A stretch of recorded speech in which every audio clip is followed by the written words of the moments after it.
Welcome to Design Voices Elevated, the video series featuring women design leaders.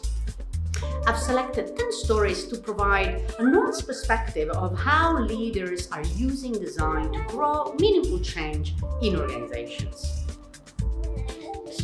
I'm Marzia Argo, and I'm going to be your host. This is episode number 7, featuring Alberta Soranzo.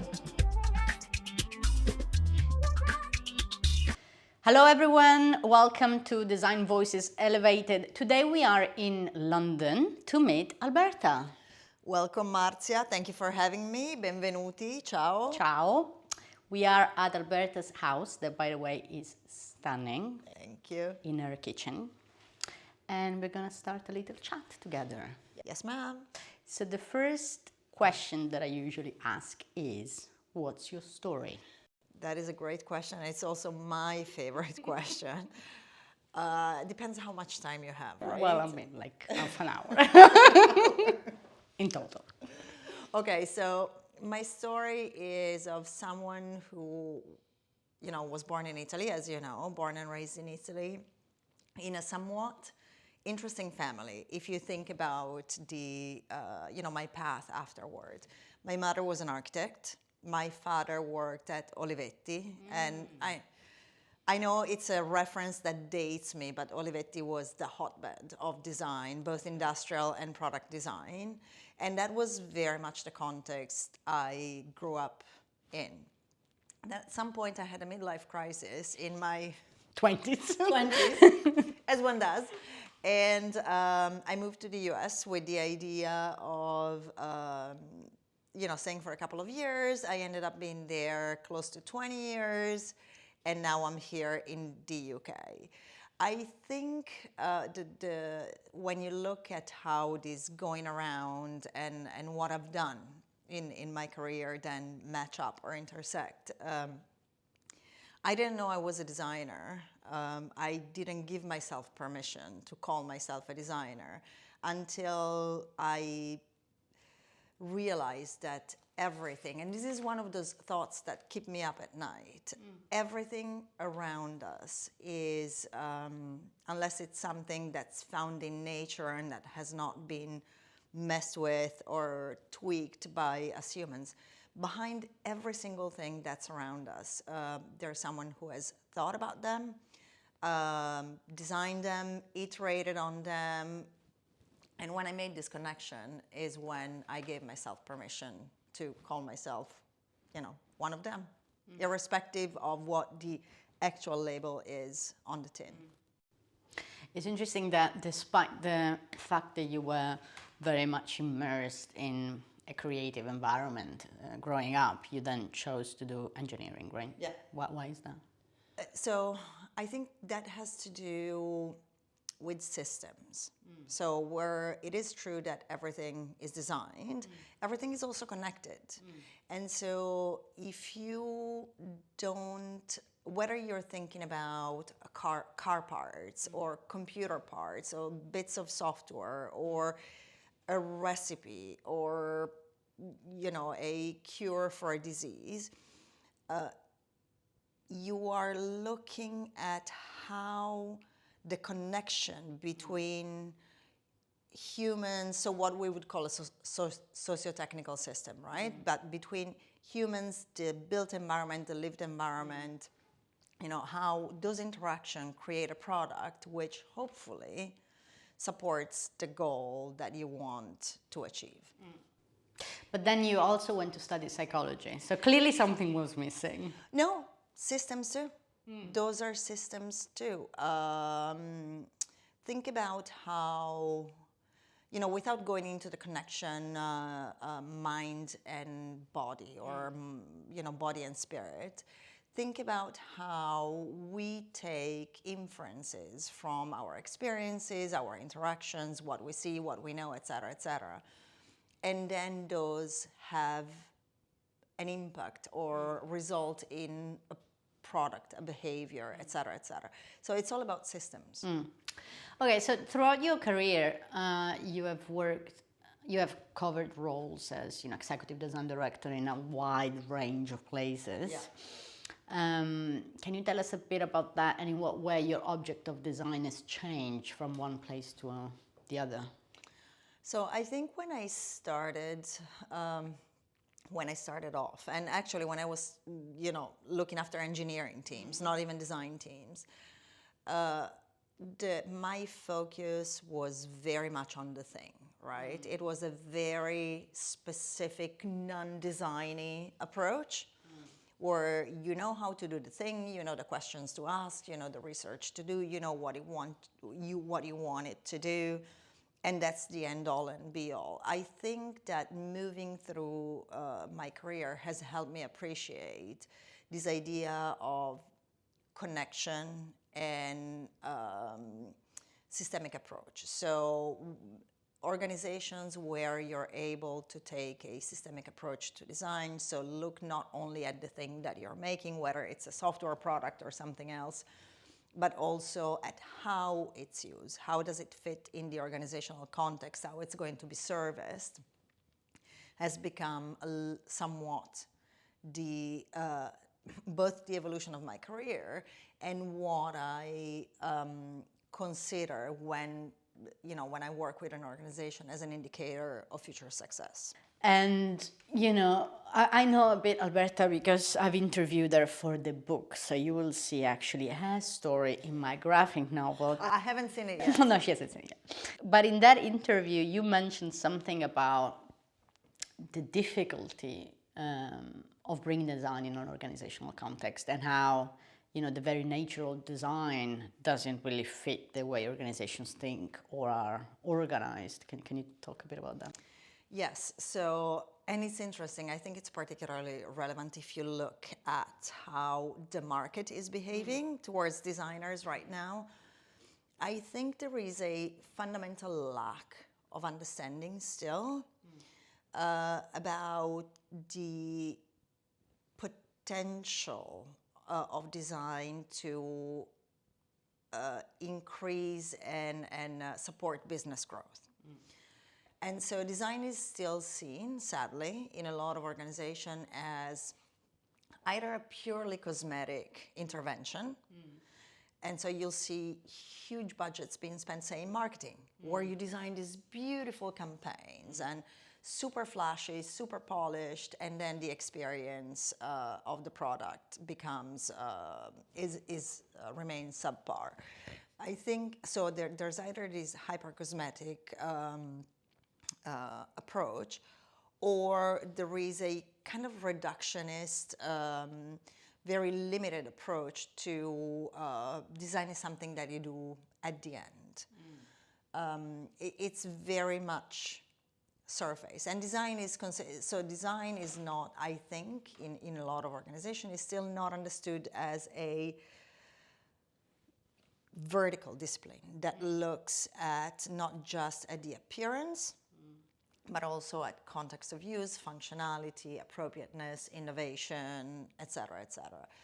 And it is difficult when you're trying to sell what you do.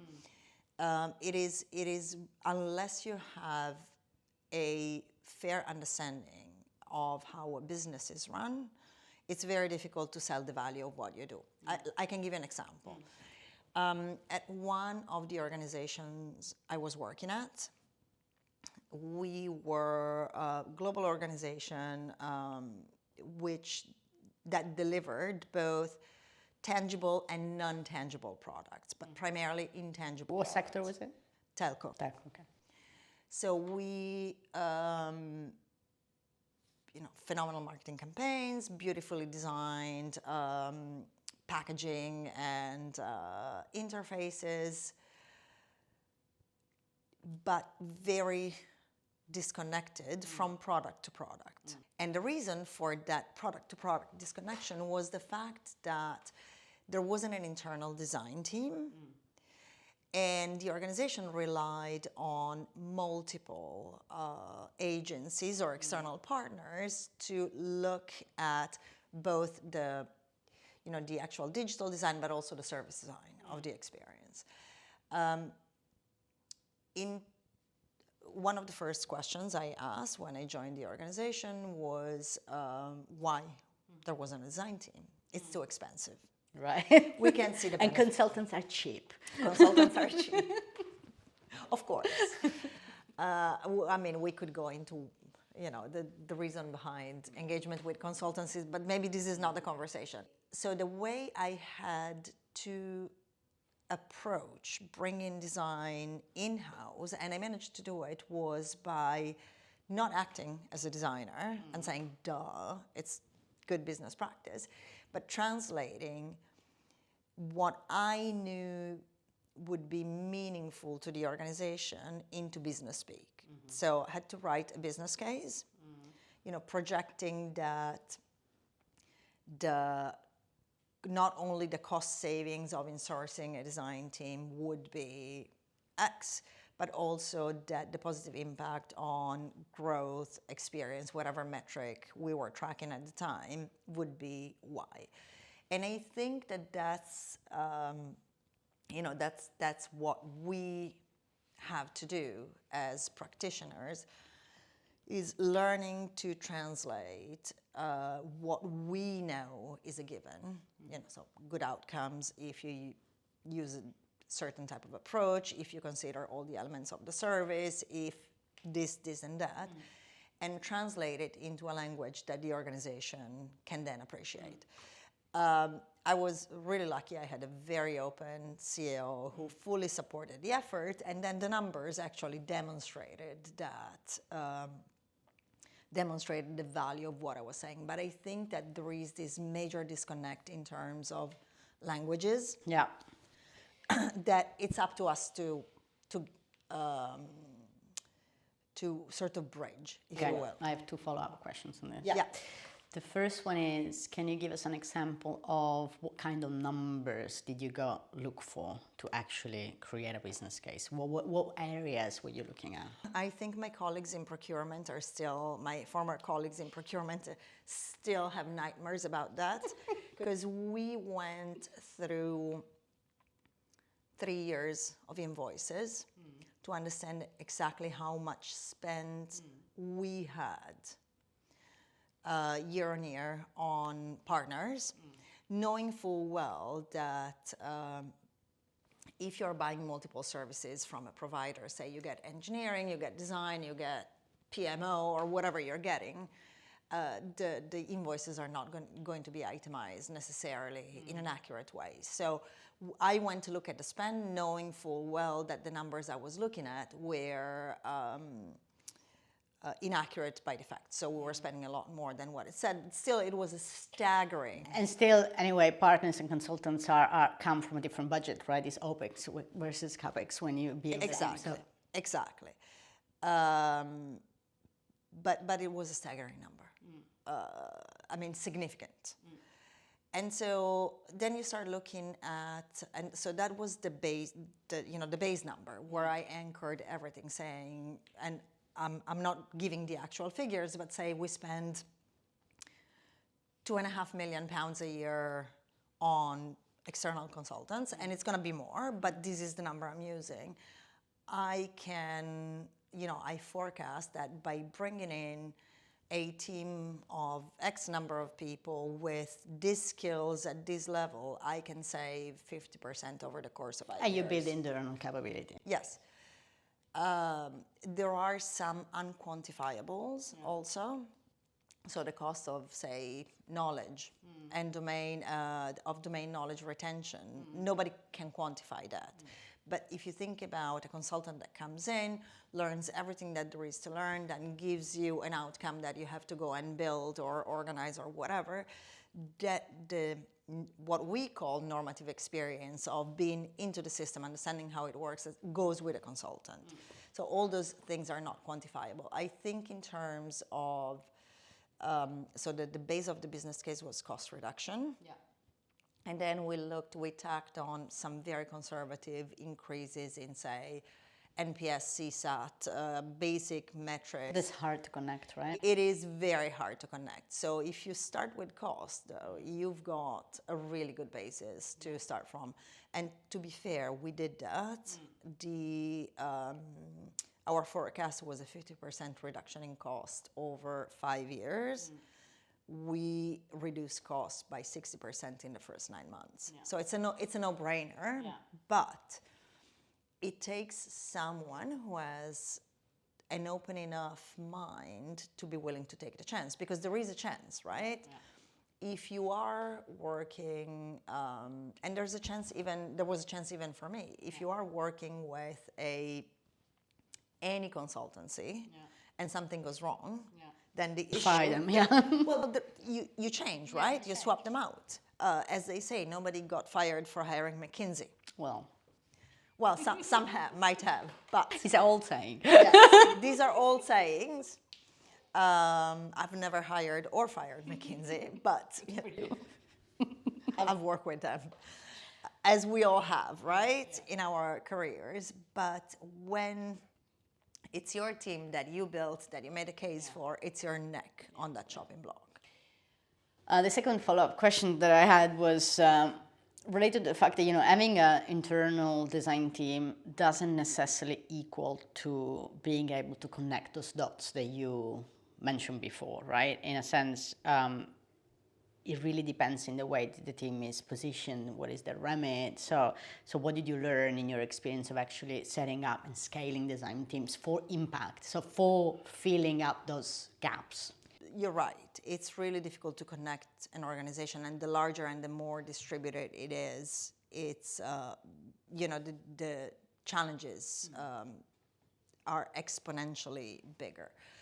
I think the role of the leader is just to be a connector and to give air cover to the team, nothing else.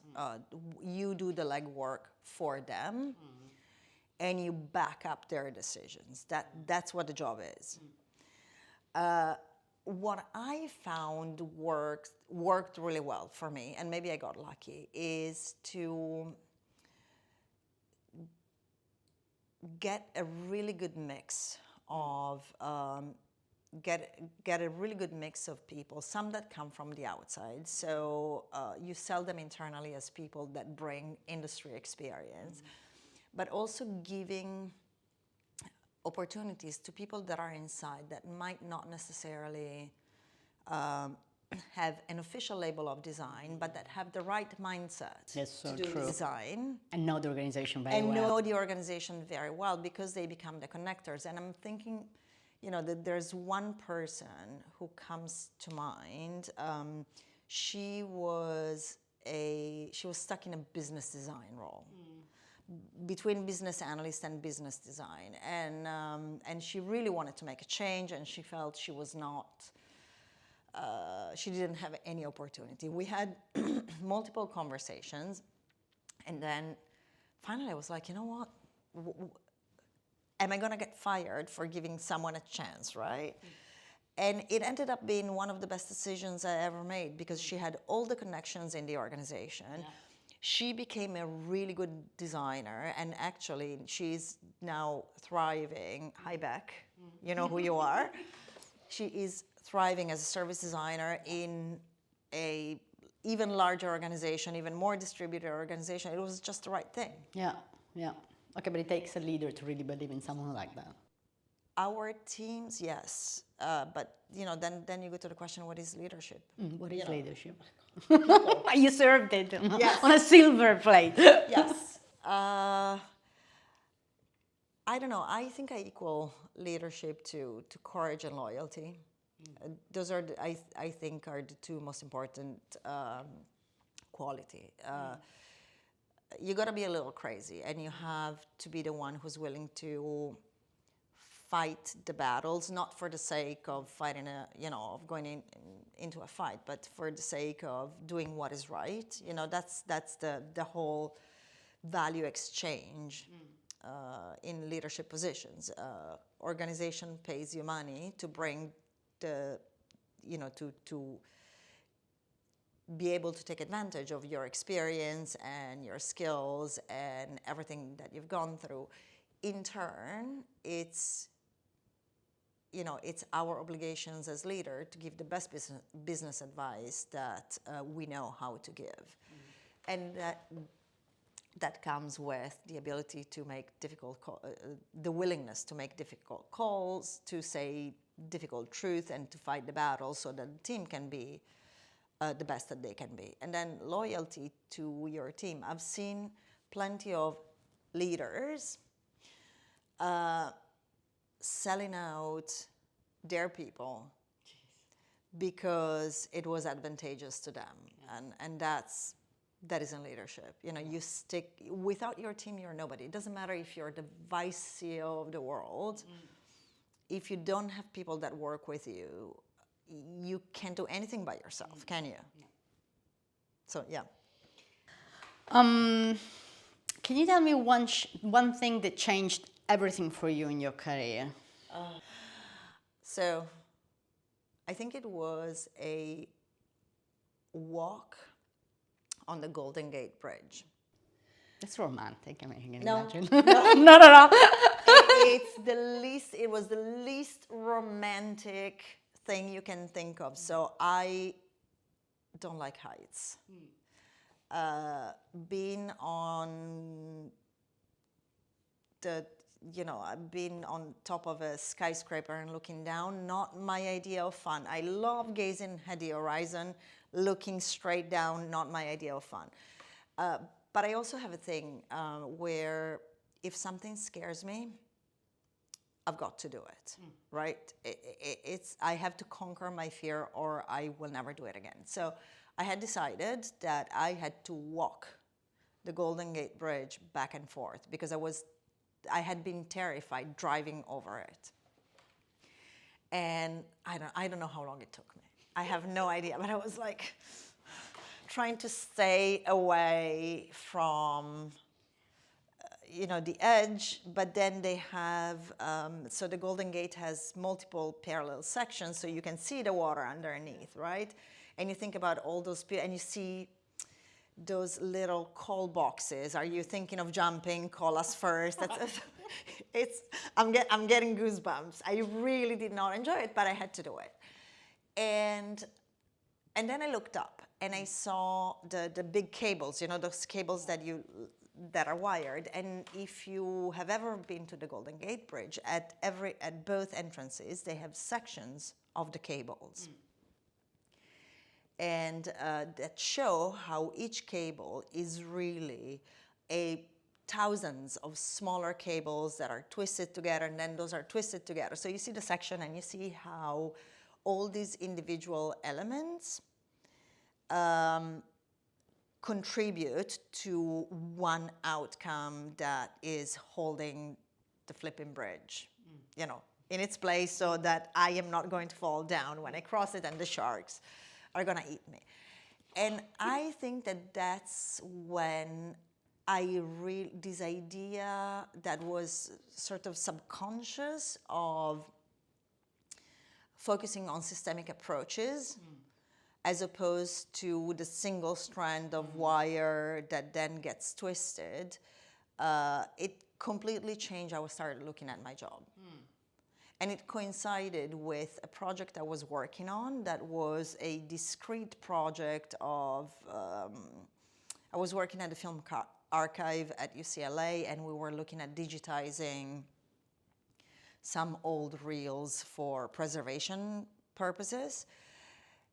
Starting to think about that project in system then led to a set of connected projects, and it ended up being an engagement that lasts 7 years, where we went from physically taking some old footage and putting it on digital tapes to creating an online catalog of all of our holdings connected to a financial engine that managed distribution rights, connected to a screening engine and an online box office. So it became this whole thing. But had I not brought to consciousness, I would say, this idea that a thing that is part of a multitude of other connected things, I love the word thing, by the way. Yeah, okay, I'm It was loving not that. clear.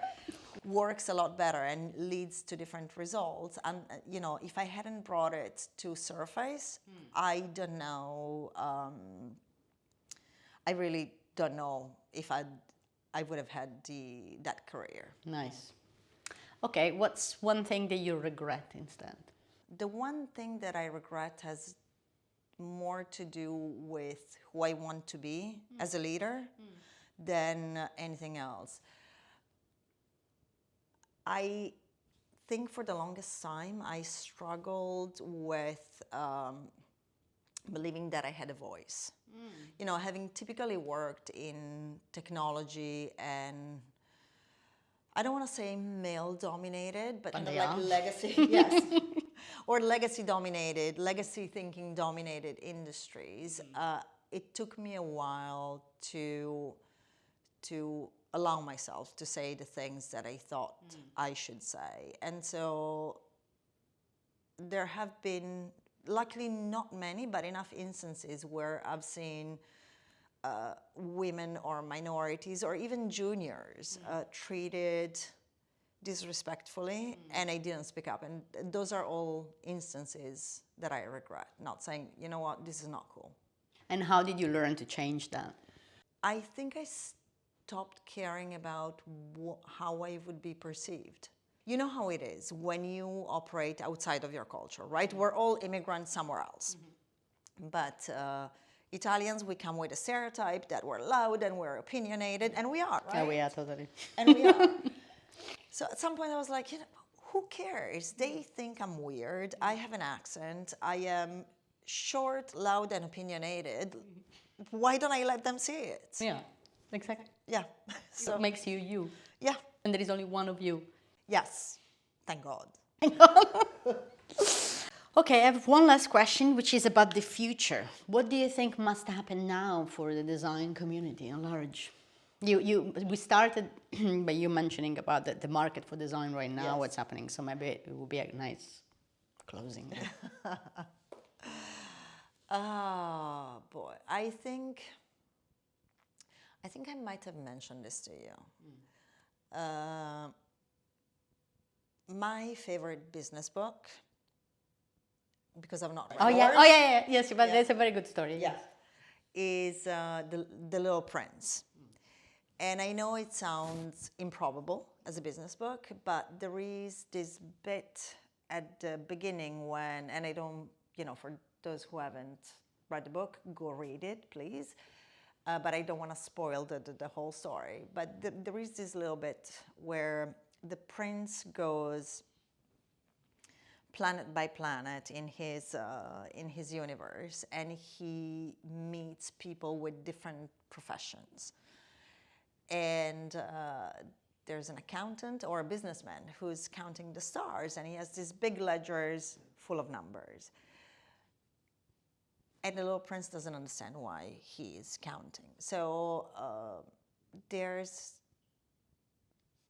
I think in that relationship, there's a little bit of what I see as the role of design in the wider industry, where designers are the little prince, and to a degree, we have retained this little bit of, you know, wonder, the imagination. Definitely in, you know, if you look at org structures, we're the creative ones, right?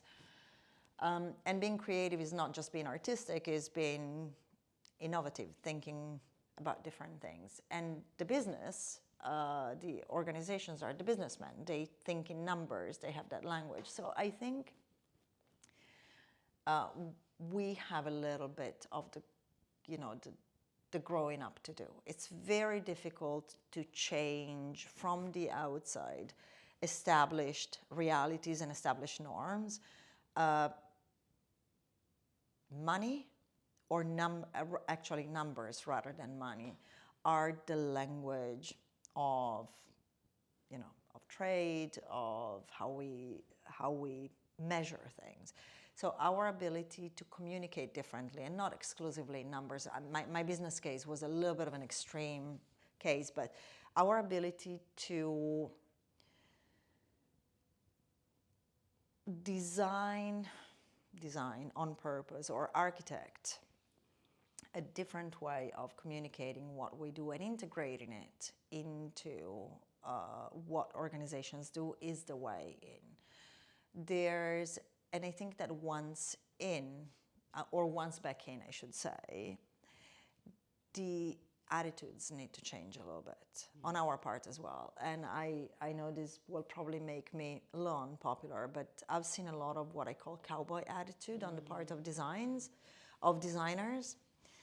coming into the organization saying, you old dinosaurs, move to the side, you don't understand anything, the world has changed, let me do my thing, right? I think that there's conversations that still need to take place, not necessarily exclusively inside the organization, but also outside. When I look at broader stages or stages per se, you see that there is a segregation. There isn't there's a conference for a designer, there's a panel for business people, there are all these pockets of things, and the things aren't connected, right? So creating connections outside of, in the broader business context, in the broader societal context, is where we need to operate in order to be able to go in and have the conversations we need to have. It's difficult though. There isn't a solution. And when you look at if you look at the state of economy, if you look at at the geopolitical side, it's going to be tough because there are pressures that are real that because the perception is still of, it's nice to have, it's a cosmetic intervention, it gets deprioritized. I was having a chat with a friend and a colleague in the States just a couple of weeks ago about they had a set of positions open in their design team, and this is a very, very tech focused company. Actually, they make tech, right? And it was so refreshing to talk to someone, a chief design officer, who has been able to bridge that gap, who's been able to continue talking about needing a systemic approach, making space for people, allowing people to create the meaningful connections inside the organization, taking a systemic approach to how you design products and services in a firmly industrial type of setup. We need more of those people.